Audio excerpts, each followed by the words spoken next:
ప్రియమైన దేవుని బిడ్డ, దేవుడు నిన్ను మర్చిపోలేదు. దేవుని యొక్క జ్ఞాపకంలో నువ్వు ఉన్నావు. కానీ నీవు దేవుని మర్చిపోయావా? దేవుని కార్యాలు ఆలస్యం అవుతున్నాయని దేవుడు నిన్ను మర్చిపోయాడని నువ్వు అనుకుంటున్నావా?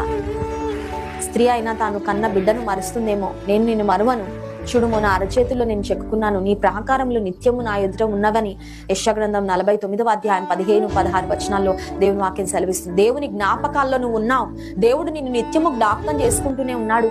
నీ గురించి తలస్తూ ఉన్నాడు, నీ గురించి ఆలోచిస్తూ ఉన్నాడు. అయితే దేవుని కార్యాలు ఆలస్యం అవుతున్నాయని నువ్వు ఒకవేళ నీ జీవితంలో కృంగిపోతూ, నీ జీవితంలో నిరాశ చెందుతూ దేవునికి దూరంగా వెళ్ళిపోతున్నావా? ఆయన సన్నిధిలో నువ్వు ఎక్కడ తప్పిపోయావో, ఎలా తప్పిపోయావో, ఎలా దేవుని సన్నిధిలో దూరం అయ్యావో అదంతా దేవుని సన్నిధిలో ఒప్పుకొని తిరిగి ఆయన దగ్గరకు రాగలిగితే, ఆయన సన్నిధిలో నీవు బ్రతిమాలు కొనగలిగితే దేవుడు తన కనికరమును నీ ఎడల చూపించాలని ఆశపడుతున్నాడు.